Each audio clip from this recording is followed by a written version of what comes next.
हमें ये बताइए कि तंत्र शब्द का अर्थ क्या है? देखिए, तंत्र शब्द का एकदम बेसिक अगर लेमैन लैंग्वेज अर्थ तो ये है कि ये सिस्टम।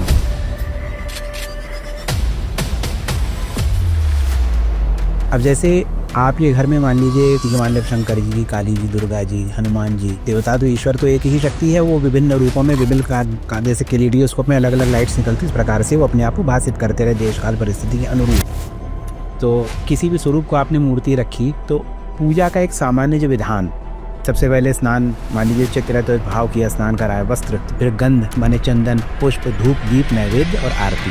और जो आगम जब आ जाता है, जहाँ पे आगम की बात आ जाती है तो आगम सब पद्धति, जैसे वैष्णव आगम बहुत से, तिरुपति बालाजी भी तांत्रिक स्थान है। देखिए, हिंदू धर्म में मुक्ति का मार्ग चाहे जो भी संप्रदाय एक माना गया है। जैसे ब्रह्मसूत्र का चतुर्थ अध्याय फलाध्याय है, क्योंकि ब्रह्मसूत्र उपनिषद मुक्ति मार्गी है, निवृत्ति मार्गी है। फलाध्याय में यह बात आती है, तदोकोग्र ज्वलन इत्यादि सूत्र है और इसमें सारी सूत्र है, तो उसमें यही बताया गया मध्य मार्ग से जब आपके प्राणवायु निकलेगी, उत्क्रमण होगा शरीर से, तभी मुक्ति होगी। तंत्र के अधिकारी की हमने बात की, तो तंत्र क्या सभी लोगों के लिए है या केवल उन्हीं लोगों के लिए है जो गृहस्थ आश्रम से बाहर का जीवन जीते हैं? ये पूरे विश्व के लिए मार्ग है। भगवान शिव ने स्वयं कहा है कि न मैं प्रिय चतुर्वेदा, मुझे वो चतुर्वेदी ब्राह्मण प्रिय नहीं जिसके अंदर मेरे भक्ति भाव ना हो, मुझे वो श्रवच प्रिय है जो मेरे प्रति भक्ति भाव रखता है। तो आजकल हम जो न्यूज चैनल्स पे या प्रिंट मीडिया में मंत्र जो छप के निकलते हैं, क्या उनका प्रभाव कम हो गया है? पाप है, अपराध है। देश में जो वर्तमान परिस्थिति उत्पन्न हो रही है, राष्ट्रीय आपदाएं आ रही हैं, इसका वो बहुत बड़ा कारण है। कहा गया है हमारे शास्त्रों में अहिंसा परमो धर्म, ये कहा गया है। दूसरी तरफ गीता में ही भगवान ने अर्जुन को कहा है उठो युद्ध करो, तो इन दोनों को रिकंसाइल कैसे किया जाए? देखिए, जब युद्ध करने के लिए कहा तो इसलिए कहा कि जिससे कि अहिंसा सर्वव्यापक हो जाए। अच्छा, वो एक ऑपरेशन है। शरीर में एक बाधा और रुग्णता उत्पन्न हो गई है, उस रुग्णता को समाप्त करने के लिए ऑपरेशन कराना है। अगर वो हिंसा उस क्षण न होती, पांडव पलायन कर जाते,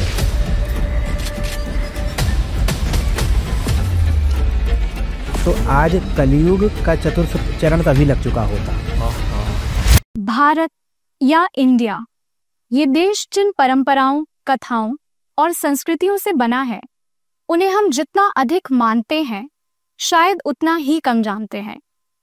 नमस्कार, मैं हूं प्रकृति आनंद और आप जुड़ रहे हैं इंडिया दैट इज एक्सोटिक से, एक पॉडकास्ट जो आपको लेकर जाएगा भारत की कला, संस्कृति और परंपरा के और भी नजदीक, जहां आपके हर प्रश्न का उत्तर एक किताब नहीं, एक अनुभव देगा। और इसी यात्रा में हमारा पहला पड़ाव है तंत्र, एक शब्द जिसका अर्थ अगर हम सही तरीके से समझ लें तो हमारे जीवन जीने का तरीका ही बदल जाए। तंत्र एक प्राचीन पद्धति है जो जितनी शक्तिशाली है उतनी ही रहस्यमयी और गुप्त है। तंत्र शब्द का अर्थ क्या है? क्या तंत्र साधना का अधिकार सबको समान रूप से है? तंत्र के विषय में जिज्ञासा रखने वाले लोगों के ऐसे कई प्रश्न हैं जिनका उत्तर तंत्र साधना करने जितना ही कठिन जान पड़ता है। आज इन्हीं प्रश्नों को सरलता से हल करने के लिए हमारे साथ हैं एक विशिष्ट अतिथि, तंत्र साधक, विद्वान और उद्देश्य तंत्र, भूत डामर तंत्र एवं श्री काली एंड रुद्र चंडी तंत्र नाम की पुस्तकों के लेखक श्री गिरिरत्न मिश्र जी। तो आइए स्वागत करते हैं गिरि जी का हमारे पॉडकास्ट पे। आपका बहुत बहुत स्वागत है आपका। सबसे पहले हमें अपने शुरुआती जीवन के विषय में कुछ बताइए। आपकी शिक्षा दीक्षा और तंत्र की ओर आपका पहला कदम कैसे शुरू हुआ? देखिए, ऐसा कोई प्रभावशाली तो इतिहास मेरा नहीं रहा है जिसको इसकी व्याख्या की जाए। बहुत ही सामान्य सा मेरा जीवन रहा है। मैंने स्कूल की शिक्षा प्राप्त करने के पश्चात बीटेक किया। उसके पश्चात मैं करीब 7-8 साल नौकरी में रहा, कई सारी कंपनीज में मैंने नौकरी की। और उसके पश्चात क्योंकि ये रुझान बचपन से रहा, ऐसा नहीं था घर का बहुत माहौल मेरा इस प्रकार का रहा हो, एक मतलब लगाव रहा है माहौल, लेकिन ऐसा नहीं था कि बहुत, और उसका प्रोत्साहन मेरा इस प्रकार का नहीं था। लेकिन फिर भी 2013 की 14 के आसपास मेरा एकदम से इस दिशा में ऐसा रुझान हो गया कि मैंने नौकरी वगैरह को छोड़कर फिर इसी मार्ग को अपना मुख्य मार्ग अपना के रूप में अपना लिया। फिर पुस्तक लेखन और यही सब कार्य, स्वाध्याय, यही कार्य मेरा चलता रहता है। चलिए, धन्यवाद गिरीश जी। हम सबसे पहले बेसिक से शुरू करते हैं। हमें ये बताइए कि तंत्र शब्द का अर्थ क्या है? देखिए, तंत्र शब्द का एकदम बेसिक अगर लेमैन लैंग्वेज अर्थ तो ये है कि ये सिस्टम। अब जैसे आप ये घर में मान लीजिए कोई आप किसी के मान लीजिए शंकर जी की, काली जी, दुर्गा जी, हनुमान जी, किसी भी भगवान के किसी स्वरूप की, क्योंकि स्वरूप तो देवता तो ईश्वर तो एक ही शक्ति है, वो विभिन्न रूपों में विभिन्न का जैसे कैलिडियोस्कोप में अलग अलग लाइट्स निकलती, इस प्रकार से वो अपने आप को भाषित करते रहे देश काल परिस्थिति के अनुरूप। तो वो जो किसी भी स्वरूप को आपने मूर्ति रखी तो पूजा का एक सामान्य जो विधान कि सबसे पहले स्नान, मान लीजिए चक्र तो भाव किया, स्नान कराया, वस्त्र, तो फिर गंध माने चंदन, पुष्प, धूप, दीप, नैवेद्य और आरती, ये प्रोसीजर है। ये करे, ये करे, ये करे, तो ये भी तंत्र है। तो ऐसी कोई पूजा विधि, सामान्य रूप से पूजा विधि लेकर साधना पद्धति तक, जिसमें एक सीक्वेंस, एक सिस्टम बना हुआ है, एक क्रम है, और उस क्रम का पालन करते करते आपका अपने ईश्वर से पहले तो जुड़ाव हो जाए, फिर साक्षात्कार हो जाए और फिर आत्मसात हो जाए उनसे। पूजा पाठ को भी हम तंत्र का नाम देते हैं। हाँ, वो है ही। जो पूजा पद्धति है वो आगमिक है। हमारी शास्त्र परंपरा दो भागों में विभाजित है, मूल से आगम और निगम। तो आगम हो गया वेद, वेद मूल से सिद्धांत पक्ष है हमारा, कि मान लीजिए हम हिंदू हैं तो हमारी ये वर्णाश्रम व्यवस्था है, फिर ये हमारे 16 संस्कार हैं, इस प्रकार से जो भी बातें आती हैं, जो हमारा समझ लीजिए वो डायरेक्टिव प्रिंसिपल्स हैं हमारे। उसमें भी साधना के बाद जैसे बहुत से मंत्र वेदों से आते हैं, अब वैदिक उपासना पद्धतियाँ भी, वैदिक यज्ञ भी आते हैं, श्रौत यज्ञों का पूरी संस्थाएं बनी हुई हैं। तो लेकिन फिर वो ब्राह्मण के अधीन आ जाते हैं। तो वेद जो होता है मूल रूप से हमारे डायरेक्टिव प्रिंसिपल्स हैं, कि एक ब्रह्मचारी हो गया, फिर गृहस्थ हो गया, फिर वानप्रस्थ हो गया, फिर सन्यासियों किस प्रकार से किस किस आश्रम में किस किस ग्रंथ को वो लेकर चलेगा। जैसे गृहस्थ है तो ब्राह्मण हो गया, ब्राह्मण ग्रंथों का आश्रय लेगा, फिर सन्यासी आरण्य, फिर उपनिषद, इस प्रकार का है। तो वहाँ भी साधना पक्ष, लेकिन मूलतया वो जो है आपके सिद्धांत और हमारे प्रिंसिपल प्रधान है। और जो आगम जब आ जाता है, जहाँ पे आगम की बात आ जाती है, तो आगम सब पद्धति, जैसे वैष्णव आगम बहुत से, तिरुपति बालाजी भी तांत्रिक स्थान है, वहाँ वैखानस आगम से पूजा होती है। वैखानस विशुद्ध वैदिक आगम है। वहीं जगन्नाथपुरी में पांचरात्र आगम से पूजा होती है, वो तांत्रिक है। और राजस्थान वाले बालाजी की बात करें, नहीं, जगन्नाथपुरी को बोला, जगन्नाथपुरी, तिरुपति बालाजी बोला। बालाजी, अच्छा। तिरुपति बालाजी में वैखानस आगम से पूजा होती है। वैखानस ऋषि थे नैमिषारण्य में, उन्होंने वहाँ पे जो उनके द्वारा जिस पद्धति को भगवान ने संसार में प्रसारित करा, वैखानस आगम की पद्धति कहलाई, उसी से वहाँ पूजा होती है। तो किसी भी आप गणेश की पूजा करें तो गणपत्य संप्रदाय है पूरा, सूर्य का सौर संप्रदाय है। तो पंचदेवता के अधीन, जैसे आप मान लीजिएगा बटुक भैरव तो शैव संप्रदाय हो गया, है ना। उस प्रकार से देवता जो है, जैसे कोई भी हो गया, कोई भी विष्णु हो गया, परशुराम हो गए, राम हो गए, कृष्ण हो गए, वराह हो गए, तो ये सब वैष्णव संप्रदाय के अंतर है। तो वैष्णव आगम के अधीन इनकी पूजा विधि बताई गई। जो पांचरात्र में, फिर वैखानस में भी भागवत संप्रदाय भी है एक।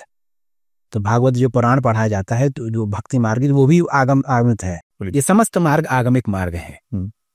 तो उसी प्रकार से जो तंत्र मार्ग है, जब हम तंत्र की बात करते हैं तो ऐसा मार्ग, देखिए हिंदू धर्म में मुक्ति का मार्ग चाहे जो भी संप्रदाय एक माना गया है।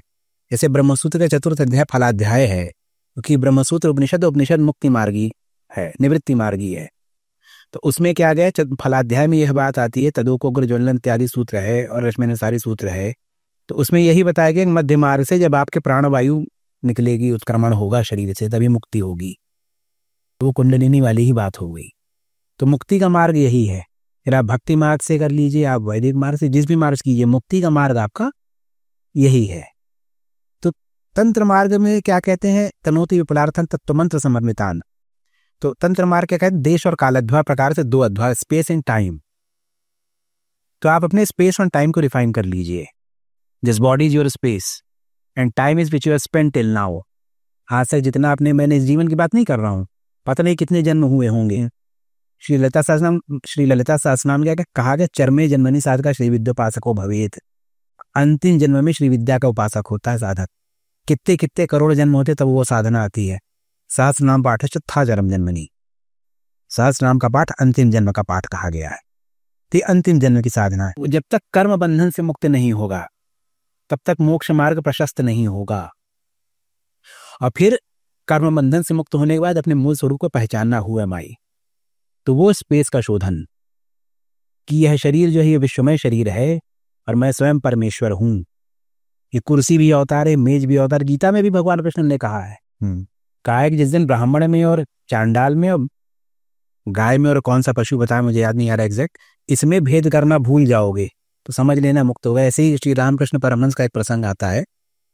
वो आश्रम में अपने थे, रात्रि में अन्न क्षेत्र चलता था। अन्न क्षेत्र में जो पत्तल फेंक दिए जाते थे, वो महात्मा आए, कुत्ता पत्तल चाटा तो उसकी पीठ पर हाथ रख के वही उसी में खाने लग गए। सो उन्होंने माता जी से प्रार्थना किया, हे मां मेरी कभी ये अवस्था मत करा देना। फिर वहां हृदयनाथ जी खड़े थे, उनसे कहा कि देखो ये असली परमहंस है, तो जाके इनसे उपदेश लो। तो वो उनके पीछे गए तो पत्थर मार के भागने लग गए। फिर भी हृदयनाथ गुरु का आदेश तो थे तो भांजे, लेकिन गुरु थे उनके रामकृष्ण परमहंस जी ठाकुर। तो गए तो उन्होंने ये कहा, महात्मा जी ने ये कहा कि जिस दिन गंगा जल और नाली के जल में भेद करना भूल जाओगे, उस दिन समझ लेना साधना पूरी हो गई। क्यों? क्योंकि ऐसा कुछ है ही नहीं जो ईश्वर ना हो संसार में। यो यत्र नहीं विश्रांतम तन्नभा कुसुमायते, जो उसमें विश्रांत नहीं वो आकाश कुसुम के समान है। माने आकाश कुसुम माने आसमान में फूल तो उगता नहीं, तो है ही नहीं। तो यही तंत्र का मूल सिद्धांत है। तो इसको जान, और यही प्रतिभिज्ञा दर्शन है कि स्व को जान लेना, अपने कर्म बंधन से मुक्त होकर के अपने स्व को जान लेना, जो ये करा देता है वो तंत्र मार्ग है। स्व को जान लेना तंत्र मार्ग है। लेकिन स्व को जानने से पहले हमें आराध्य इष्ट चाहिए होते हैं।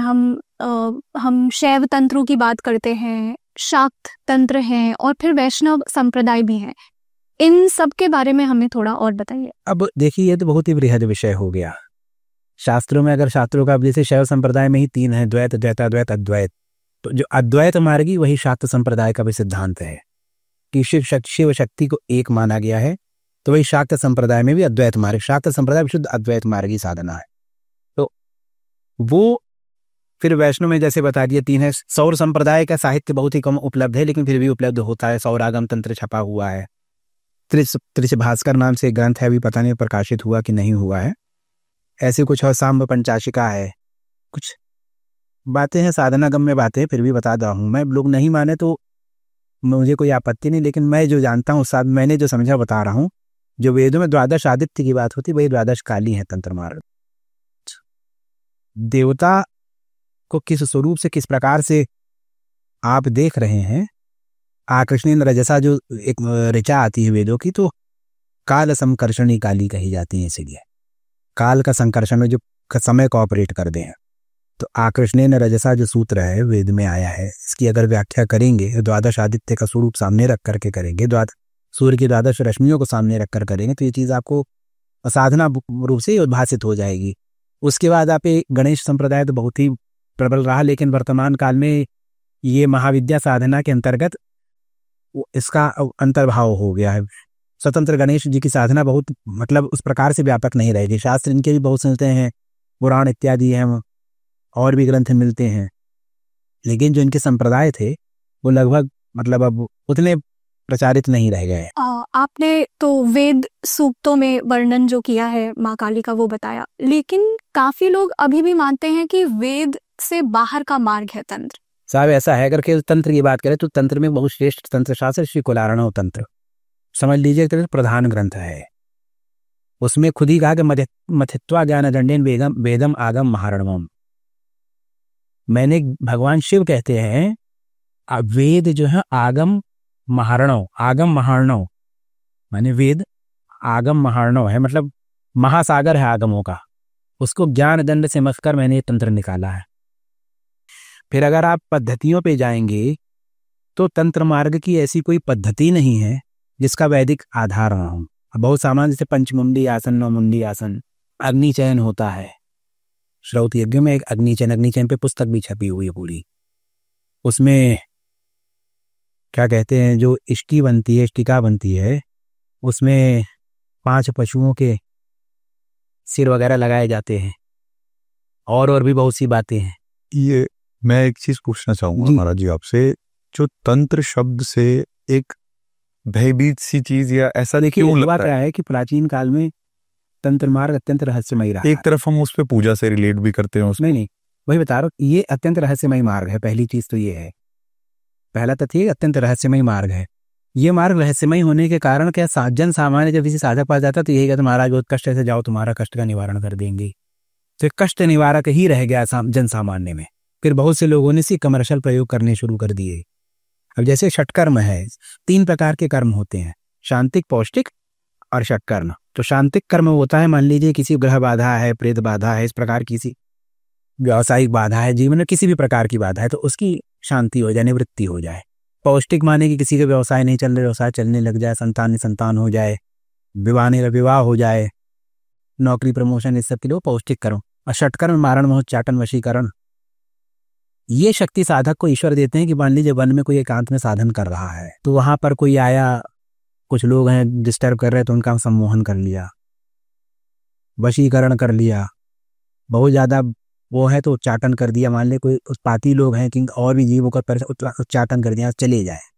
और भी ज्यादा अगर कोई करे तो मारण का प्रयोग है। ये मारण प्रयोग के संदर्भ में कहा गया है कि मारण प्रयोग 1-2 बार के बाद नहीं करना चाहिए, तो मंत्र क्षीण हो जाता है, पुनः पुरस्चरण करना पड़ता है और वो सफल नहीं होता, देवता श्राप दे देते हैं। तो ये जो पक्ष था, और महामहेश्वराचार्य विनोद जी महाराज श्री परातिमिष्का विवरण इस बात को स्पष्ट रूप से लिखा है कि मंत्रों से सिद्धि और ईश्वर का साक्षात्कार मंत्र मार्ग से तभी होता है जब उसका प्रयोग न किया जाए। साधना का, किसी भी मंत्र का, कोई सामान्य मंत्र भी जपता है, साधन का नियम यही है कि आपके ऊपर आकाश से बिजली भी गिर जाए तो ईश्वर से मत को हमें बचा। तंत्र प्रयोग के कई तरीके हैं, यंत्र लेकिन इनमें सबसे ज्यादा एक पॉपुलर हमें सुनने को मिलता है। यंत्र क्या है और तंत्र में इसका सही तरीके से प्रयोग कैसे किया जाता है? देखिए, यंत्र माने होता है मशीन, तो मशीन में इनपुट डालो तो आउटपुट निकलता है, ठीक है, तो वो मशीन का कॉन्सेप्ट है। ये इंजीनियरिंग में डेफिनेशन इस टाइप की चलती है। यंत्र जो होता है देवता का सूक्ष्म शरीर होता है। देवता के 3 शरीर होते हैं, 3 स्वरूप होते हैं, स्थूल, सूक्ष्म और परम। स्थूल शरीर होता है, तो स्थूल शरीर मूर्ति होता है। इस भगवती का आपने यहाँ विग्रह रखा है, श्री विग्रह रखा है, यंत्र भी स्थूल स्वरूप है। सूक्ष्म स्वरूप उनका मंत्र होता है, और जो पर स्वरूप होता है उनका अस्तित्व होता है, their essence of being, their existence, वो पर स्वरूप होता है। जब साक्षात्कार साधक को होता है तो इससे वो अपने अंदर ही अनुभूत हो जाता है कि हाँ मैं वही शक्ति हूँ, वो पर स्वरूप का। तो उसे अहम प्रत्यवमर्श कहा गया शास्त्रों में। अहम प्रत्यवमर्श की परमेश्वर की परमेश्वरता का, उनकी पारमेश्वरी शक्ति का साक्षात्कार अपने शरीर के अंदर सतत जागृत रूप से हो जाना, वो मंत्र की पूर्णता कहलाती है। और मंत्र का मूल स्वरूप भी यही कहा गया है। तो जो यंत्र होता है यह देवता का ही स्वरूप है। उनके क्रियाओं, उनके क्रियाकलापों इत्यादि के आधार पर यह एक स्वरूप जो होता है बनकर के उपस्थित होता, सामने आता है उभर करके। ये तो उस जो स्वरूप का साधन होता है उसको मंत्रों से जागृत करके, मंत्रों से पूजित करके फल स्वरूप हमको साधना की सिद्धि मिलती है। सामान्य रूप से जो मूर्ति की प्राण प्रतिष्ठा होती है यंत्र के ऊपर ही होती है। किसी भी मंदिर, कोई भी मंदिर में जो मूर्ति होती है, मूर्ति तो प्रतीक चिन्ह है। अब ऐसा है तो भगवान शंकर थोड़ी बैठे हैं यहाँ पे ऐसे या देवी जी को लेके, लेकिन क्या है कि नीचे यंत्र स्थापित कर दिया जाए और मूर्ति स्थापित नित्य पूजन किया जाए तो मूर्ति जागृत हो जाएगी। प्राण प्रतिष्ठा का भी इसमें प्राण बड़ा प्रतिष्ठा रोल है। में यंत्र ही प्रयुक्त होता है। तो एक बात मैंने आपको चलते चलते बता दी, मूल जो स्वरूप यंत्र ही होता है। देवता एक है।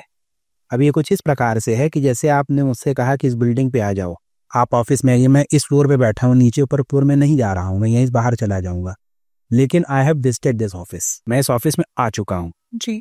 उसी प्रकार से जो अनंत शक्ति है सर्वव्यापक, उसके किसी पहलू विशेष का स्पर्श हो जाए तो उस पहलू विशेष के जो गुण हैं उसके आधार पे एक जो ट्रांसफॉर्मेशन होकर के जो ज्यामिति आकृति बनती हो यंत्र हो जाता है। और उसी का जब साधन किया जाता है तो उस विशेष पहलू, उस पर असीम शक्ति की, क्योंकि शक्तिमान अनंत, शक्तियां भी अनंत हैं, शक्तिमान शिव हैं और शक्ति भी अनंत है।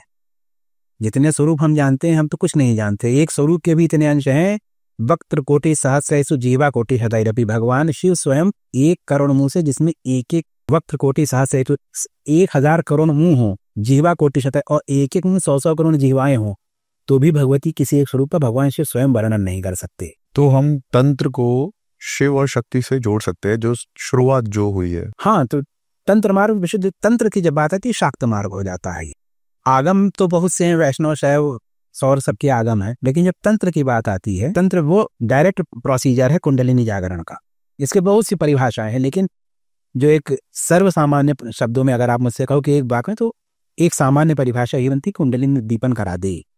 अब किस रूप में करा दे? जिस शक्ति स्वरूप का आपने साधन किया, उस रूप में कुंडलिनी का दीपन हो जाएगा। अच्छा, इसमें एक सवाल है कि जी, एक पूजा पाठ हम करते हैं, सबको बुला के करते हैं, सबको इनवाइट करते हैं पूजा पाठ में, क्यों करते हैं? और तंत्र विद्या में जब तंत्र की पूजा होती है तो वो बहुत सीक्रेटली या रात का टाइम कुछ बुला के पूजा करने का ऐसा कोई बहुत मतलब सामान्य विधान तो उत्सव का तो होता है, बाकी साधना तो निजी होती है, समझ रहे हैं। पर तंत्र को बहुत सीक्रेटली किया जाता है। नहीं तो होता क्या है कि ये एनर्जी जनरेट होती है, और एनर्जी आप इसको शेयर करेंगे तो खत्म हो जाएगी।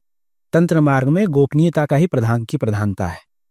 आपने जहां किसी को बता दिया कि मैं अमुक कार्य कर रहा हूं या अमुक मंत्र जपता हूं, तत्काल समाप्त हो जाता है प्रभाव उसका। बड़े बड़े आप जैसे देखिए, आपको मैं बताऊं, श्री रामकृष्ण परमहंस हैं, उनकी कोई पूजा करते फोटो नहीं मिलेगी आपको। विवेकानंद जी की भी नहीं मिलेगी, वामा खेपा निगमानंद जी, श्री स्वामी जी महाराज देते, किसी सिद्ध महात्मा की आपको पूजा करते फोटो नहीं मिले। ऐसे आसन पे बैठे हुए हैं, ऐसे करते हुए हैं, या ऐसे बैठे हुए हैं, सोफा बैठे हुए, कुर्सी बैठे हुए, मोड़े बैठे, ऐसी तमाम फोटो मिलेगी।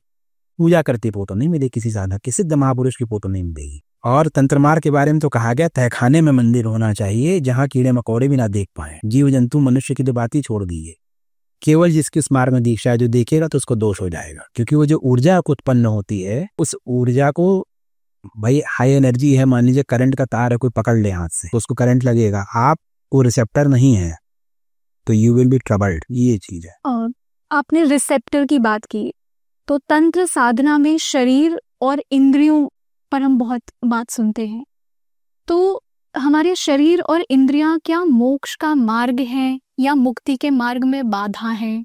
इस पे हमें कुछ बताइए। देखिए, ईश्वर ने यह शरीर इसलिए दिया है, बड़े भाग मानुष तनु पावा सुर दुर्लभ सतग्रंथनु गाओ, तुलसीदास जी ने भी इस बात कहा। तुलसीदास जी वो बड़े तांत्रिक रहे हैं, और नाना पुराण निगमागम सम्मतम उन्होंने लिखा भी है।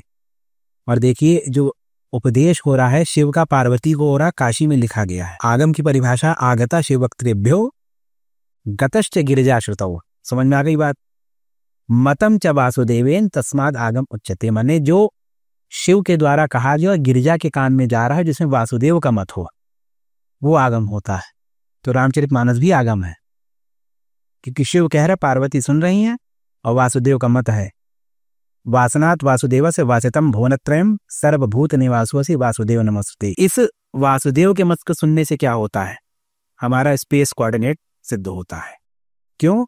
क्योंकि वासनात् वासुदेव से वासितम भुवनत्रयम, कौन वासुदेव? जो तीनों भुवन में जिसका वास हो। सर्वभूत निवासो असि वासुदेव नमस्ते, समस्त भूत पदार्थों में निवास करने वाले ऐसे वासुदेव को मैं नमस्कार करता हूँ। 118 भुवन बताए गए हैं। अब हर एक भुवन में करोड़ों करोड़ों देवता हैं, सबको सिद्ध करना तो असंभव है, तो वासुदेव को साध लो, समस्त भुवन स्वतः सिद्ध हो जाएं, क्योंकि सर्वभूत निवासो असि वासुदेव नमस्ते। हाँ। तो अब क्या है कि जो शरीर है हमारा, मनुष्य शरीर जो है, वह इसीलिए ईश्वर ने दिया है।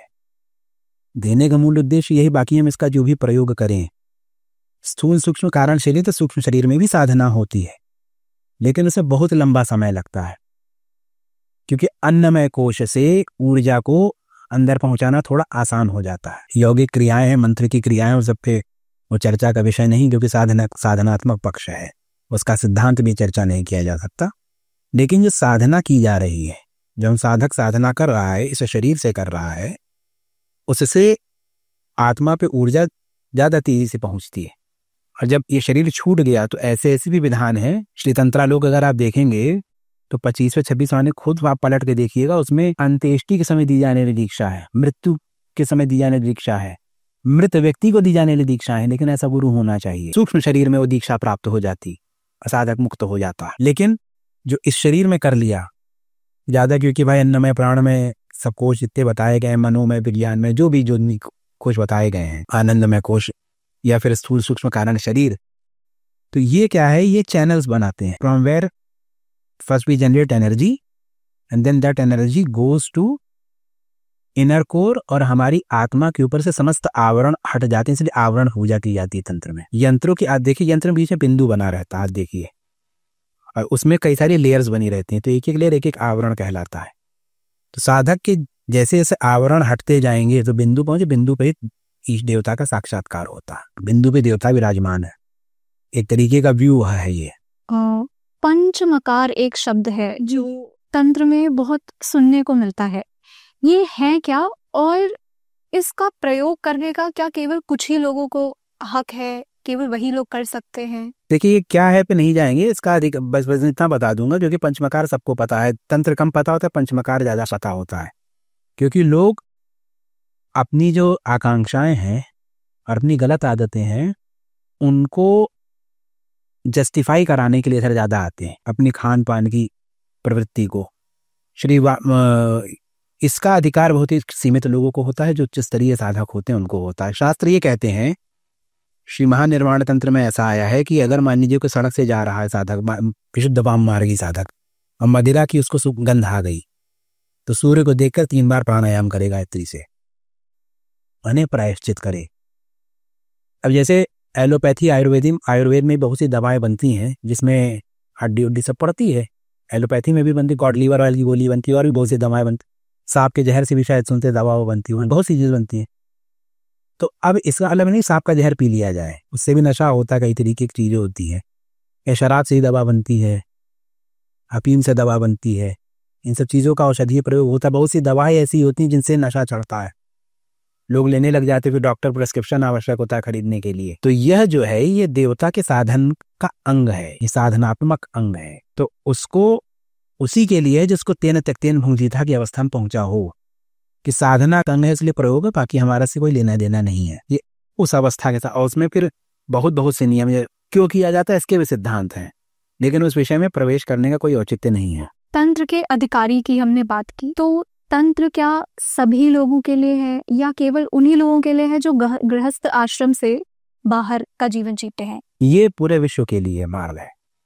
भगवान शिव ने स्वयं कहा है कि न मैं प्रिय चतुर्वेदा, मुझे वो चतुर्वेदी ब्राह्मण प्रिय नहीं जिसके अंदर मेरे भक्ति भाव ना हो, मुझे वो श्वपच प्रिय है जो मेरे प्रति भक्ति भाव रखता है। कुलार्णव इत्यादि शास्त्रों में कहा गया भले शूद्र वर्ण का हो, लेकिन अगर उसकी पूर्णाभिषेक दीक्षा हो गई तो ब्राह्मण को भी उसे प्रणाम करना चाहिए। तो यह किसी भी जन्म बंधन देश काल किसी चीज से बंधा नहीं है, आगम मार्ग सबके लिए है। यही एक भ्रम फैलाया जाता है, निगम मार्ग सिद्धांत पक्ष है। जैसे हमारे देश में पॉलिसी मैटर है, देश में लोकतंत्र है, तो आप भाई बस ट्रेन सब कोई जा सकते हैं, क्या मैं प्रधानमंत्री कार्यालय में कल से जाके बैठूंगा, वो संभव नहीं है। वो नीति निर्धारण वहां पे होता है, जाने पे सजा भी हो सकती है, ऐसे प्रवेश करने की प्रयास करेगा कोई तो उसी प्रकार से जो निगम मार्ग है वह सीमित इसलिए किया गया कि उसकी शुचिता बरकरार। अब जैसे जब से ये खुल गया है तब से आजकल हर कोई अपने हिसाब से धर्म को डिफाइन करने लग गया है, और नहीं 16 संस्कार ने वैसे हो जाएगा, अब ये हो जाएगा, हर किसी ने अपनी अपनी पद्धतियां बना दी हैं। साधना पक्ष ईश्वर की प्राप्ति का अधिकार सबको है, और उसके लिए जो साधन मार्ग आदम है, और आदम सबके लिए है। तंत्र में शक्ति का क्या स्थान है और शक्ति के कितने स्वरूप हैं? देखिए सकते हैं नहीं सकते हैं शब्द आया हिंदी में, शक्ति से आया है। अच्छा। सामर्थ्य, और सामर्थ्य चेतन में होता है। किसी को कोमा हो गया, जिंदा है लेकिन कोमा में है, कुछ नहीं कर सकता क्योंकि चेतना नहीं है। जो चैतन्य होता है उसी में सामर्थ्य। मेज अपने आप उठ नहीं हिल सकती, लेकिन कुत्ता बैठा होगा उसको डांट दो तो भाग जाएगा बाहर, क्योंकि इसमें चेतना है। चींटी भी भागेगी, ऐसे पैर जमीन मारो भागेगी, आप मेज पे 10 बार पैर मारो नहीं भागेगी, क्योंकि इसमें चेतना शून्य है। इसकी जो चेतना से सामर्थ्य आता है वही जो चेतना है वही शक्ति है, और उसी को चिति कहा गया है। चिते सत्वत लक्षार्थ चिदेक रसरूपिणी स्वात्मानंद लभिभूत ब्रह्माद्यानंद संतति परा प्रत्येक चिति रूपा पश्यंती पर देवता मध्यमा वैकरी रूपा भक्तमाना संसिका। तो वो जो चिति शक्ति है, चिति शक्ति परमेश्वर की चेतना है, जो उनमें सर्वव्यापकत्व, सर्वकर्तृत्व, सर्वबोधकत्व का भाव जागृत कराती है। सर्वविज्ञ उनका भाव रहता है। सामान्य मनुष्य में चेतना बन जाती है, और चेतना के अधीन क्या होता है कि आपसे पूछे व्हाट इज योर आइडेंटिटी, तो आप बताएं मेरा अमुक अमुक नाम है, मैं यहाँ इतना का मेरा और इतना मेरा सामर्थ्य है, इससे ऊपर मेरी पावर नहीं, सर से बात कर लो। लेकिन परमेश्वर को किसी स्तर से नहीं बात, सोवरेनिटी है उनकी, क्योंकि महाचिति उनकी चेतना है। और जब साधक साधना करता है तो अपनी उस चेतना को चिति अवस्था में पहुंचाता है। तो यही तंत्र मार्ग की, शाक्त मार्ग की साधना है। और वही वो शक्ति है, वही चेतना, उन्हीं की उपासना होती है। 3 स्वरूपों में उपासना होती है। तो नवदुर्गा स्वरूप में, फिर महाकाली, महालक्ष्मी, महासरस्वती उसमें आ गई, 10 महाविद्या, फिर कुब्जिका का क्रम है। शाक्त मार्ग में 3 क्रम चलते हैं। 10 महाविद्याओं का भी तंत्र में बहुत बड़ा अपना एक आजकल बहुत ज्यादा प्रसिद्धि हो रही है। हाँ जी जी। तो 10 महाविद्या भगवती के 10 स्वरूप है। ब्रह्म विद्या जिनको उपनिषदों में कहा गया, वही यहाँ महाविद्या है। अच्छा जी। माँ राजराजेश्वरी और ललिता त्रिपुर सुंदरी का वर्णन और उनका पूजन तंत्र में विशेष महत्व रखता है। लेकिन कई लोग मानते हैं कि ये 2 अलग अलग देवियां हैं। कई कहते हैं ये देवी का एक ही रूप है। इनके बारे में हमें कुछ बताइए। देखिए, त्रिपुर सुंदरी हैं और राजराजेश्वरी कही जाती हैं, क्योंकि तीनों लोगों की की महारानी है, सिर्फ राजराजेश्वरी कही जाती हैं। ये एक ही नाम, एक ही देवी का नाम है। इसमें कहीं भी किसी भी प्रकार का कोई अंतर नहीं। अगर जो कहता है वो भ्रमित करने वाली बात है। दोनों स्वरूप एक ही है। हाँ, वो एक ही देवता का नाम, पर्यायवाची है वो। ऐसी एक और देवी हैं माँ प्रत्यंगिरा, जिनकी साधना लोग करते हैं, शायद पॉपुलर हो गया है हाल ही में, लेकिन इनके विषय में भी हम बहुत कम जानते हैं। तो ऐसी कौन सी पुस्तकें हैं या ऐसी कौन सी कथाएं हैं जिनमें इनका वर्णन मिलता है? देखिए, इनकी उत्पत्ति की कथा इत्यादि प्राप्त होती है। भगवान नृसिंह के अवतरण के समय इनका अवतरण हुआ, तो इस प्रकार कथाएं मिलती हैं। स्वतंत्र रूप से बहुत साहित्य इनका न होते हुए भी बहुत से ग्रंथों में इनकी साधना, एक विद्वान ने प्रत्यंगा विपरीत प्रत्यंगिरा नाम से पुस्तक लिखी हुई है। छोटे छोटे कई ग्रंथ इनके पद्धति के भी प्रकाशित हैं।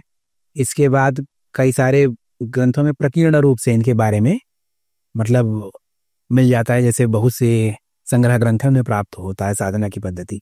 स्वतंत्र रूप से इनकी बहुत साधना नहीं है, भद्रकाली का ही स्वरूप है ये, और है तो साक्षात भगवती। इनका साधन करने से मोक्षोपाय सिद्ध होता है। लेकिन क्या है कि आजकल इनको क्या कहते हैं, शत्रु विनाश इत्यादि के लिए ज्यादा वो मतलब प्रसिद्ध रूप से इनको देखा जा रहा है। उग्र स्वरूप है देवी का। इनकी साधना में बहुत सावधानी भी बरतनी चाहिए। सामान्य उसी प्रकार इनका साधन नहीं करना चाहिए। तंत्र से रिलेटेड या तंत्र के बारे में अगर कुछ सीखना हो या शुरुआत करनी हो, किसी का इंटरेस्ट हो, तो वो कहाँ से शुरुआत कर सकता है? कौन सी बुक्स या देखिए, सबसे पहले तो सामान्य साधन मार्ग में जाना चाहिए। अगर दीक्षा इत्यादि नहीं है तो सामान्य कई सारे स्तोत्र हैं, जैसे देवी के जिस भी स्वरूप का हो, तो उनके किसी सामान्य स्तोत्र से आप पाठ, शतनाम स्तोत्र वगैरह थे, कवच हो गया, उनके किसी भी स्तोत्र से, स्तुति से, तो उस स्तुति का भाव ये रहता है कि भाई हमको आपकी साधना करनी, हमको सन्मार्ग दिखाई। तो देता स्वयं मार्ग प्रशस्त करते हैं। शास्त्र भी कहते हैं 70 की सिद्धि। 70 माने क्या? 70 की ये सिद्ध हो जाए कि भाई यही हमारे देव आराध्य है, 1 पॉइंटेडनेस हो जाए हमारी, यही मेरे आराध्य हैं, इनसे मैं सतत कामना करूं। तो उसके प्रभाव, 70 के प्रभाव सद्गुरु की प्राप्ति हो जाती है और फिर वो आगे का मार्ग प्रशस्त करते हैं। फिर पुस्तकें बहुत सी मिल जाती हैं, बहुत सी ऐसी सामान्य पुस्तकें भी छपी हुई हैं जिनको पढ़ करके लोग अगर केवल नॉलेज लेने के लिए, तो जॉन वुडरॉफ की गोपीनाथ कविराज जी महाराज ने बहुत कुछ लिखा है। स्वामी लक्ष्मण जी महाराज की पुस्तक सीक्रेट सुप्रीम बहुत अच्छी किताब है। त्रिकशास्त्र वैसे प्रक्रिया थोड़ी गूढ़ पुस्तक है, लेकिन वो भी सामान्य लोग जिनका दर्शन में थोड़ा सा इंटरेस्ट वो उस पुस्तक को पढ़ सकते हैं। ऐसी और भी कई सारी पुस्तकें आपको मिल जाएंगी जिससे एक सामान्य जो पाठक है वो पढ़ सकता है।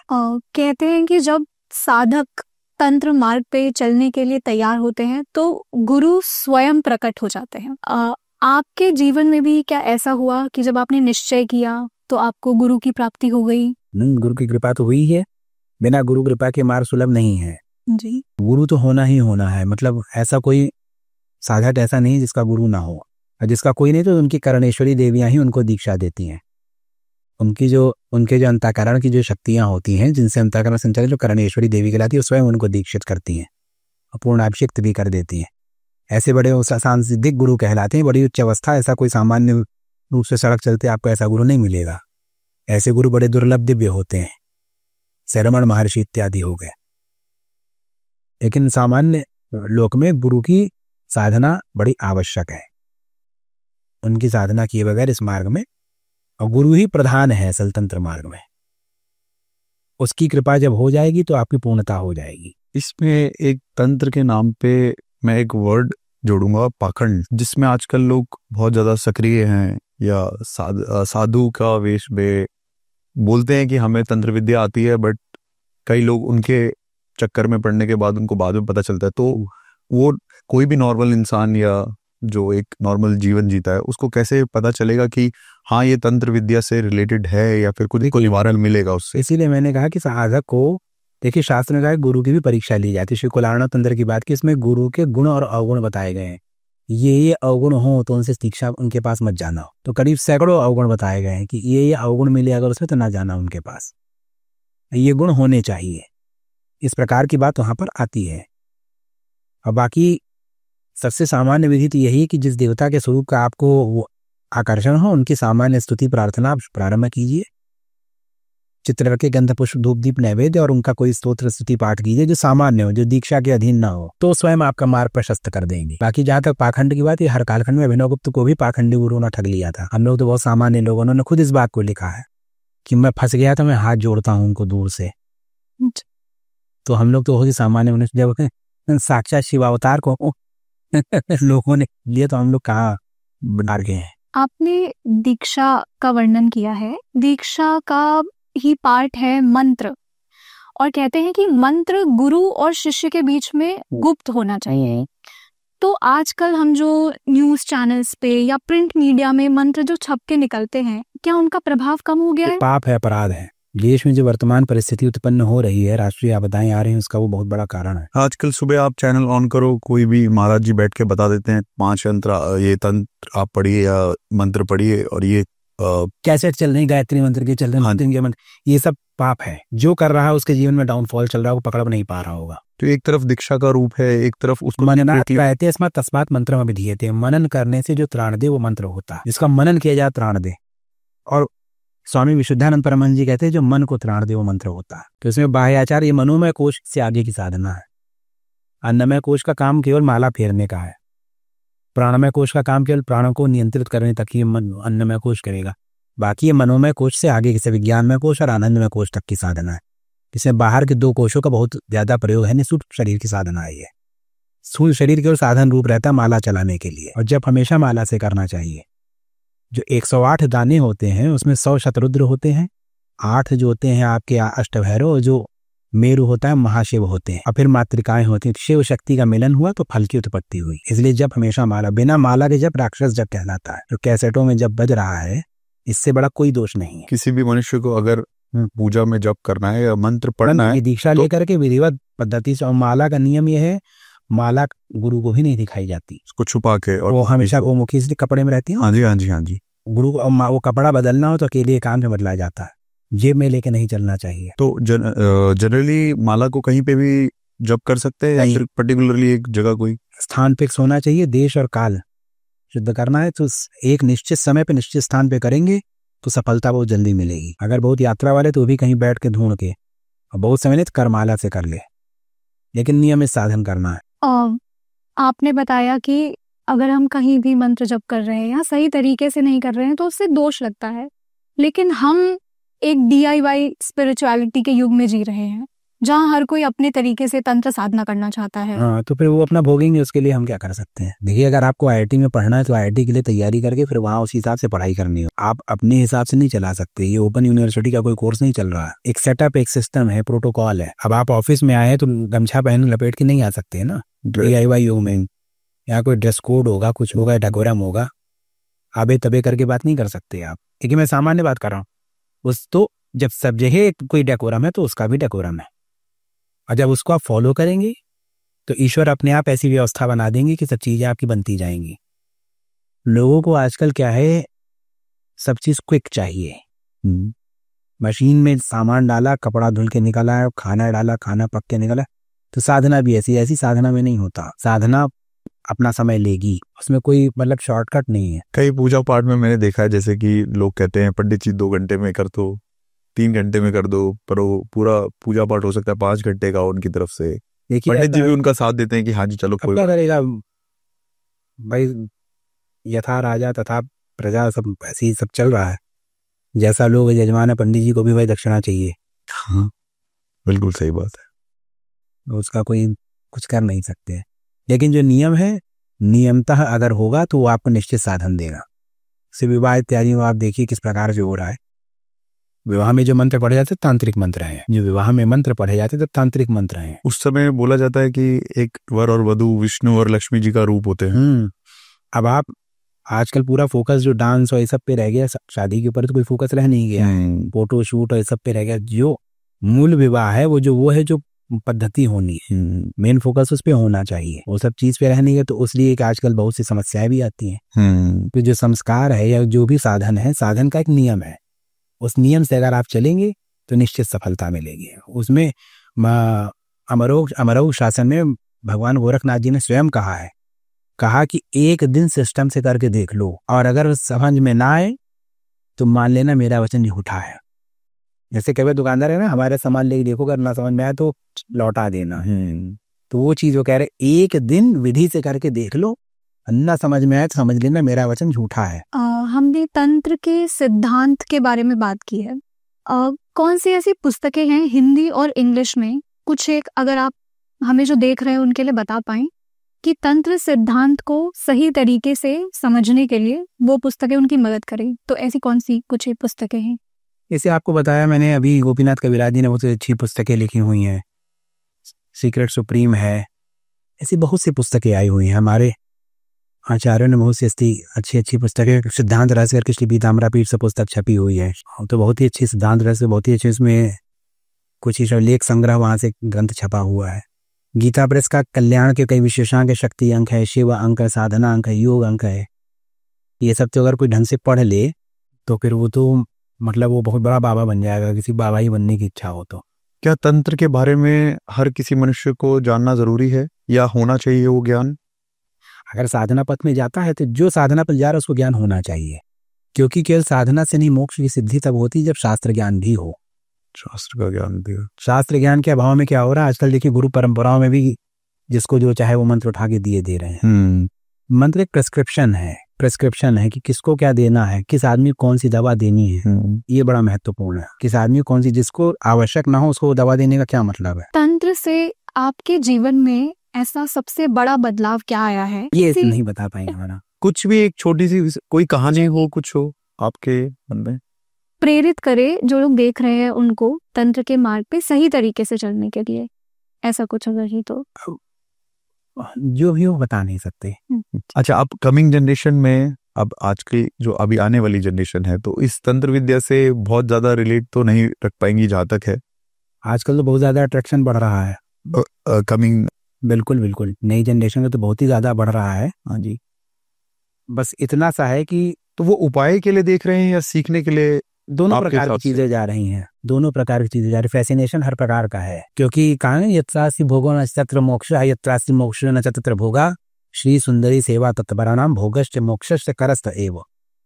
भोग और मोक्ष दोनों, तो जो सामान्य मनुष्य उसको दोनों की ऐसा जागृत हो रही, जानने की जिज्ञासा भी, जानने की जिज्ञासा भी है, कई प्रकार की चीजें हैं। भगवान शिव ने जब ज्ञान रूपी दंड को लेकर वेदों को मथा तो उससे तंत्र उत्पन्न हुआ। आज के हमारे इस मंथन में हमारे साथ जुड़े हैं एक और विशिष्ट अतिथि अपने प्रश्नों को लेकर, एग्जॉटिक इंडिया के को-फाउंडर श्री नितिन कुमार जी। तो आइए सुनते हैं कि ये कौन से प्रश्न हमारे इस मंथन में लेकर आए हैं।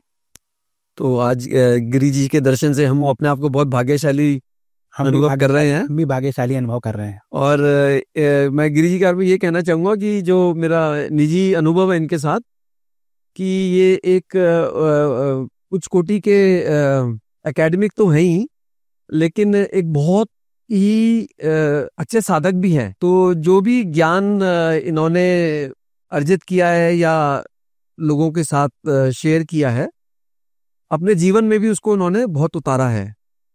तो इनका जीवन हम सबके लिए ही प्रेरणादायक रहा है।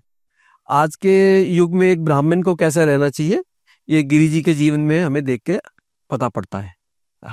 तो मैं गिरी जी, इन लोगों ने आपसे तंत्र पे काफी बात की है, लेकिन मैं एक जनरल उसके हिसाब से ये भी पूछना चाहता हूँ आपको, जी, क्योंकि आपने अध्ययन काफी किया है, कि एक तो यहाँ कहा गया है हमारे शास्त्रों में अहिंसा परमो धर्म, ये कहा गया है। दूसरी तरफ गीता में ही भगवान ने अर्जुन को कहा है उठो युद्ध करो। तो इन दोनों को रिकंसाइल कैसे किया जाए? देखिए, जब युद्ध करने के लिए कहा तो इसलिए कहा कि जिससे कि अहिंसा सर्वव्यापक हो जाए। अच्छा, वो एक ऑपरेशन है। शरीर में एक बाधा और रुग्णता उत्पन्न हो गई है, उस रुग्णता को समाप्त करने के लिए ऑपरेशन कराना है। अगर वो हिंसा उस क्षण न होती और पांडव पलायन कर जाते तो आज कलयुग का चतुर्थ चरण तभी लग चुका होता। तो मतलब it is war as a means to peace, something like that है। हाँ, अच्छा, that war open the door for peace. उसके बाद देखिए बहुत लंबे कालखंड तक ऐसा कोई व्यापक युद्ध, हरिवंश पुराण इत्यादि आप अध्ययन करेंगे तो ऐसा कोई व्यापक युद्ध नहीं दिखाई देता। अच्छा, और समाज में भी एक, जिसे हम रामराज्य की परिकल्पना करें, महाराज युधिष्ठिर ने, जो धर्मराज युधिष्ठिर ने जिस समाज की स्थापना की है उसके पश्चात और बहुत लंबे कालखंड तक व्याप्त रहा। आप ये देखेंगे कि उस कालखंड के बाद भारत पे अगर कोई बड़ा आक्रमण हुआ तो सिकंदर का हुआ है। अच्छा, तो इतने दिन तक शांति बनी रही? वो शांति बनी रही। और उदयन ने स्वयं अपने इतिहास में बताया है, उसी कालखंड में भगवान बुद्ध की कालखंड के राजा उदयन, जो हस्तिनापुर से राजधानी लेकर के कौशाम्बी, उन्होंने खुद बताया कि भाई हम पांडवों कितनी भी पीढ़ी हैं। राजा उदयन जो हुआ, अच्छा, वो पांडवों के ही पांडवों की वंशावली थी, तो उन्होंने स्वयं इस बात को बताया है। और यहाँ तक कि इंडिका नाम की जो पुस्तक, इसके फ्रेगमेंट्स प्राप्त होते, उसमें बताया कितने राजा हो चुके हैं भारत में, कितना उस समय जो कैलेंडर उसमें बताया कितने हजार साल पुराना पंचांग उस समय चल रहा था।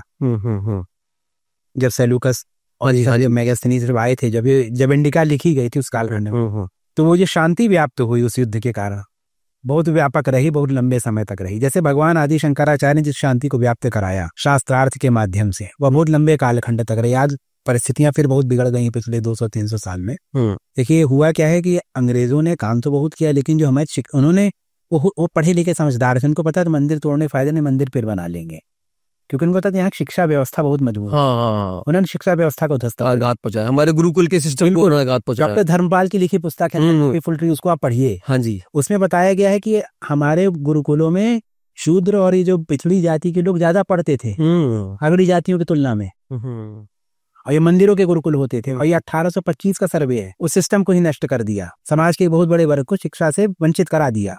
तो वो कहते भी ना, if you want piece prepare for war. हाँ, बस तो वो हमारा अच्छा। अब अगर हम राम और कृष्ण जी के चरित्र का जब हम अध्ययन करते हैं जी, तो दोनों में काफी वो है, जैसे राम जी का मर्यादा पुरुषोत्तम का चरित्र है जी बिल्कुल, और कृष्ण जी का जो चरित्र है उसमें हमें कई चीजें ऐसी दिखती है जो एक आम इंसान के लिए राजनैतिक व्यक्तित्व है उनका।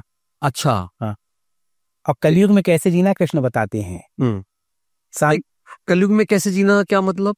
कली काल में छल छल में जब इतना व्याप्त है। अच्छा, नीति बताते हैं। वो नीति बताते हैं भाई, कपटी को उस युद्ध में द्रोणाचार्य का वध होना आवश्यक था, अश्वत्थामा मारा गया, ये भ्रम फैलाना भी आवश्यक था, नहीं तो भगवान झूठ नहीं बोलते। हाँ जी, बिल्कुल बिल्कुल। हम तो भगवान के नाम कसमें का, मैं भगवान कसम खा रहा हूँ कि ये झूठ नहीं बोल रहा, क्योंकि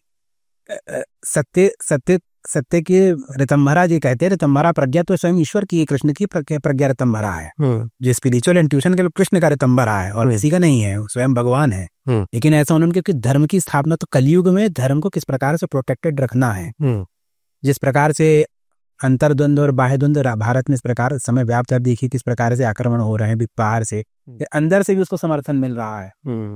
हाँ, यहाँ पे जो हमारे इंटरनल वो है, हाँ, एनिमीज है, वो ज्यादा हो डेंजरस है हमारे लिए। ऐसे लोगों को से कैसे निपटा जाए, ये कृष्ण नीति बताती है। और मैं व्यक्तिगत रूप से अपने आप को भगवान कृष्ण से ज्यादा कनेक्ट करता हूँ।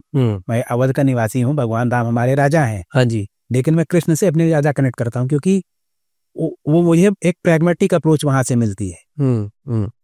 किस प्रकार से आपको इस समाज में धर्म को स्थापित किए रहना है। कृष्ण जी की अप्रोच अगर आपको प्रैग्मेटिक लग रही है तो आप ये कहना चाहते हैं कि रामचंद्र जी की थ्योरेटिकल लगती है? आप रामचंद्र की अति वो उच्च मर्यादा है, उसको फॉलो करना मुश्किल है, मतलब ये कहना चाहते हैं आप? देखिए ऐसा है, अब आज के कालखंड में बहुत सी ऐसी चीजें, मतलब मैं ये तो नहीं कहूंगा कि और फिर आप वैसा भाई हो, वैसी पत्नी भी हो, वैसी प्रजा हो। 14 वर्ष तक वो चले गए, भरत जी ने पादुका, और कोई भाई हो तो कहते हैं, चलो अब तो हो ही गया है, दो मजबूरी में लौट गया, चलो भैया आ गए, इनको 2-4 गांव की जागीर दे देते हैं, बाकी अपना चला रहे हैं। वो एक व्यवस्था और वो जो वातावरण है, वो अगर वो वातावरण हो जाता है तब फिर राम राज्य है, लेकिन वो स्थापित कृष्ण नीति से होगा। बहुत इंटरेस्टिंग पॉइंट है ये। जैसे युधिष्ठिर ने धर्मराज स्थापित किया, लेकिन कृष्ण नीति से धर्मराज स्थापित हुआ, जो उनके आदर्श थे बड़े ऊंचे थे। ये बड़ी इंटरेस्टिंग बात है, जैसे आप बता रहे हैं कि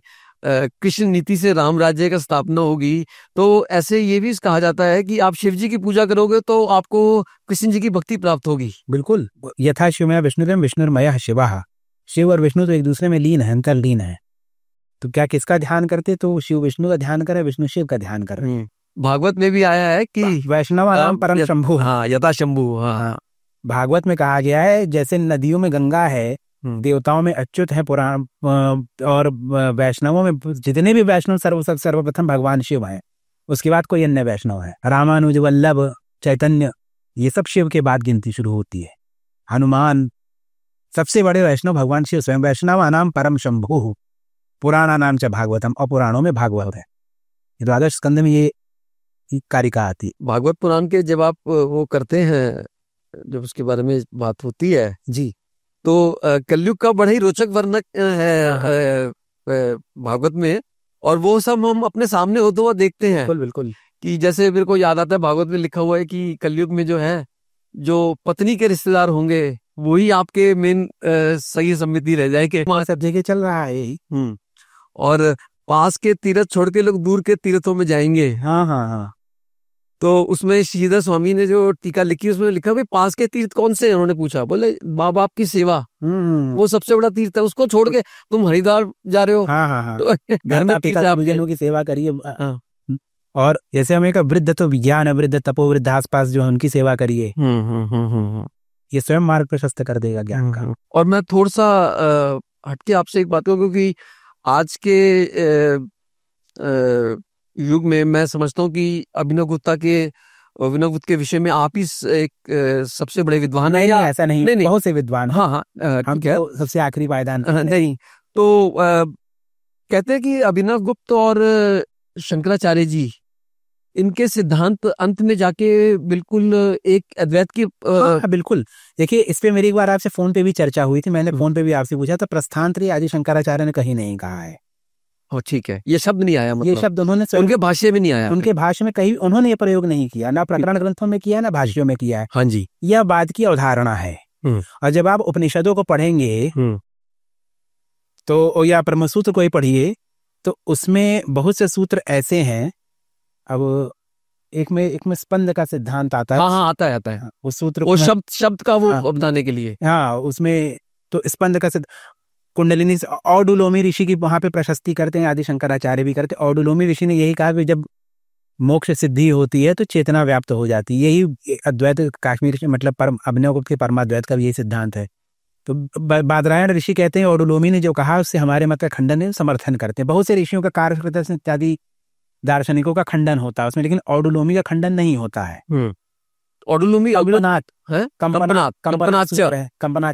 सूत्र है, वो बताने के लिए कि प्राण होता है, वैसे इस कॉन्टेक्स्ट में तो वही स्पंदन है। अच्छा, वही स्पंद का दर्शन है। अच्छा, लिंगाच, हाँ, ब्रह्मलोक रोज नहीं जा सकते तो यहाँ लिंग स्वरूप स्थापित कर दिया। लिंग माने चिन्ह हो गया, तो चिन्ह स्वरूप देवता को, क्योंकि नित्य ब्रह्मलोक जाके देवता का दर्शन नहीं हो सकता, तो जो कहते हैं वेदांत दर्शन मूर्ति पूजा, तो लिंगाच सूत्र जो है तो सूत्र वाक्य है ना। अब वहां फिर मूर्ति और प्रकरण और पूर्ति पूजा प्रकरण नहीं मिलेगा, एक सूत्र से समर्थन हो गया। हाँ, बहुत है, इतना समर्थन बहुत है। हाँ, बिल्कुल। साधनाध्याय में पूरा देखिए, फलाध्याय में पूरा आप देखिए। फलाध्याय में तो कहा है कि अगर जो सगुण साधक साधना करता है, सगुण के लोक में जाकर के मृत्यु के उपरांत तो मध्य मार्ग से प्राण का उत्क्रमण हो जाता है, तो मृत्यु के उपरांत वो फिर पहले सगुण फिर पर ब्रह्म में जाके लीन हो जाता है। सगुण देवता के लोक में कालखंड व्यतीत करने के बाद जब वहां से मुक्त होता है तो माने मुक्त वो भी है। अपने इष्ट आराध्य के स्वरूप का आनंद लेते लेते फिर वो वैकुंठ में रह के परलोक चला जाए, ब्रह्मलोक चला जाए। इस प्रकार की बात है। नहीं, कार्य ब्रह्म को तो उन्होंने बहुत अच्छी तरह एक्सेप्ट किया। बिल्कुल ठीक बात है, आचार्य जी ने तो ब्रह्मसूत्र में है ही। केनोपनिषद में जहाँ पे हेमवती उमा देवी का प्रसंग आता है, तो वहां कहते ब्रह्म विद्या के बिना ब्रह्म की सिद्धि नहीं होती। यही विज्ञान भैरव में कहा गया है, इसी को शैवी मुखम एहोच्यते, कि शिवा ही शिव का मुख है। क्षत्रिय के दर्शन में भी ये बात आती है, बहनों को तो कहते हैं कि शिव शक्ति और नर तीन होते हैं तो त्रिक कहलाता है। तो शिव इनर्ट होते हैं, वहां पे कोई आप मंत्र अप्लाई नहीं करते। नर जड़ है तो वहां भी कुछ नहीं होगा। शक्ति में मंत्र की साधन करते हैं। तो यही बात तो केन उपनिषद में कही गई। हाँ, केन उपनिषद में कि ब्रह्म विद्या के बिना ब्रह्म किसी नहीं है। तो वही ब्रह्म विद्या है, वही जिनको विद्या अविद्या या माया और ये सब जिस प्रकार की जो बात माया, तो इस चीज को क्या है कि लोगों ने अपने हिसाब से इसको अप्रोप्रिएट कर दिया है। क्योंकि स्पष्ट खंडन आदि शंकराचार्य करने में जो असमर्थ हुए, तो उन्होंने उनके विचारों को तोड़ मरोड़ के प्रस्तुत कर दिया। वो कहीं पे भी किसी बहुदेववाद का खंडन नहीं कर रहे, एकदम इस प्रकार से नहीं। वो बस ये बताते हैं कि ठीक है, मतलब मूल साधना ये है। और जो श्रौत ब्राह्मण प्रकरण है उसको कहते हैं भाई स्वर्ग प्राप्ति कुछ नहीं होती, इसलिए इसका प्रयास नहीं करना चाहिए। तो ये कोई गलत बात नहीं कही आपने। आपका एक जीवन मिला, आप श्रौत्य के इसलिए कर रहे हो कि आपको स्वर्ग मिलेगा, तो भाई ये तो बेकार का। जब आप ब्रह्मलोक सिद्ध कर सकते हो, प्रधानमंत्री बन सकते हो, तो आप सामर्थ्य है, तो आप क्यों बार बार प्रधानी चुनाव लड़ रहे हैं? बात ये है। तो अभिनव गुप्त जी ने भी जो उनका अल्टीमेट जो सिद्धांत है जी, वो क्या कहता है? वो मोक्ष की बात करते हैं क्या? मोक्ष, वहां पे मोक्ष ज्ञान पूर्वक कर्म और कर्म पूर्वक ज्ञान की बात आ जाती है। माने कि आप सशरीर, जैसे जीवन मुक्ति की जो अवस्था कही जाती है, हाँ जी, उसी को वहां वो भी एक्सेप्ट करते हैं। हाँ जी। तो उसी को आप ज्ञान पूर्वक कर्म उसी को बोल रहे हैं क्या? हाँ, कि आप ज्ञान पूर्वक कर्म करें, क्योंकि आप कर्म कर रहे हैं तो तेन त्यक्तेन भुंजी था का भाव रहना चाहिए। हाँ जी, हाँ जी, ईशावास्य। हाँ, और कर्म पूर्वक ज्ञान, कि हर कर्म में आपको उस भाव का वो भाव आपका जागृत रहे। ज्ञान पूर्वक कर्म एक और हो गया भाई, जैसे पूजा कर रहे हैं आप। कई बार ऐसे बहुत से व्यंग लोग मारते हैं, जनेऊ को पहनते हैं, जनेऊ पहनने से होता है, अरे भाई जब तुम्हें नहीं पता है तो ज्ञान पूर्वक कर्म नहीं है तुम्हारा। अब क्या है, जनेऊ क्या है, 6 धागे हैं और 6 गांठें हैं। 6 गांठें आपके 6 चक्र हो गए, और 6 धागे में 3 प्राण व्याप्ति के, 3 उदान व्याप्ति के, 3 अपान व्याप्ति के, विड़ा पिंगला सिकुंडा का प्रतीक है। जब तक कुंडलिनी का उद्दीपन नहीं होगा, मंत्र जागृत मंत्र नहीं चलेगा शरीर में प्रॉपर। तो करने के लिए क्या है, धियो योना प्रचोदयात। तो जनेऊ एक मशीन है जिसको धियो योना प्रचोदयात कहते रहने से, उस मंत्र का जब गायत्री का जब करते रहने से कुछ खाल घंटे के लिए जागृत हो जाती है। इसीलिए इस प्रकार से धारण किया हुआ है।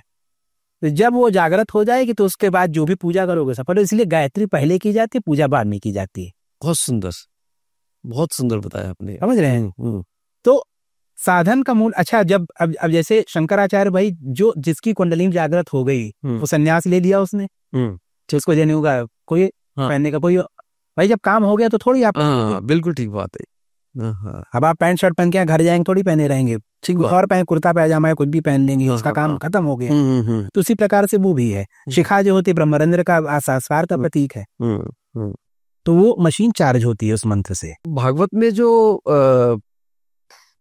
भगवान का प्रसंग आया है गोपियों के संग या उसके, तो उसके उस पे आप कुछ प्रकाश डालेंगे? उसके कोई, देखिए ये तो रसशास्त्र की बात है। छांदोग्य उपनिषद में एकायन इत्यादि आया है, तो वो तो रहस्यमयी वैदांतिक क्रिया है। कृष्ण का उनकी ऐश्वर्य शक्ति के साथ विलास दिखाया गया है कि सर्वव्यापक कृष्ण ही है, और उनकी ऐश्वर्य शक्ति जो गोपी है उनकी ऐश्वर्य शक्तियां हैं। तो उनकी शक्तियों को मतलब मैनिफेस्टेशन उनके अंदर, हाँ, का, अच्छा, वो उनकी उन शक्तियों का मैनिफेस्टेशन है, डेलिबरेशन है, इनफैक्ट विमर्श है। परमेश्वर श्री कृष्ण की योगेश्वर श्री कृष्ण कहना चाहिए। योगेश्वर श्री कृष्ण की जो यौगिक शक्तियों का विमर्श है, ये नर्तको भैरव शिव सूत्र में कहा गया है। क्या मतलब? भैरव नर्तक हो जाता है। तो भैरव स्वरूप जो भरण और रमण कर सके, माने जो जन्म दे मृत्यु दे, तो भगवान श्री कृष्ण कर सकते हैं। तो वो भी भैरव हैं। संसार में आवागमन का प्रकरण चला रहे हैं, आवागमन साथ साथ और भी चीजें, भाई ऐसा थोड़ी पैदा करके छोड़ देंगे और संसाधन दिए, खाने पीने पेड़ पौधा ना दे, फिर जुपिटर नेपच्यून पे कहाँ मनुष्य रहता है? कोई जीव नहीं रहता। जहां दिया वहां संसाधन दिए हैं, तो अपनी ऐश्वर्य शक्ति से दिए हैं, तो उसी ऐश्वर्य का प्रतीक है वो। आज हमें जितने प्रश्नों के उत्तर मिले, उससे कहीं अधिक प्रश्न हमारी प्रतीक्षा में खड़े हो गए हैं। इन प्रश्नों और उन प्रतीक्षाओं की ओर लौटेंगे अगले एपिसोड्स में। तब तक आपको हमारा ये पॉडकास्ट कैसा लगा? कौन से ऐसे प्रश्न हैं और उत्तर हैं जो आपको सबसे ज्यादा पसंद आए? कौन से ऐसे प्रश्न हैं जो आपके मन में प्रकट हुए? ये सभी हमें कमेंट बॉक्स में जरूर बताइए। हम अगली बार वापस आएंगे कुछ पुराने प्रश्नों के नए उत्तरों के साथ। तब तक के लिए keep following India that is exotic.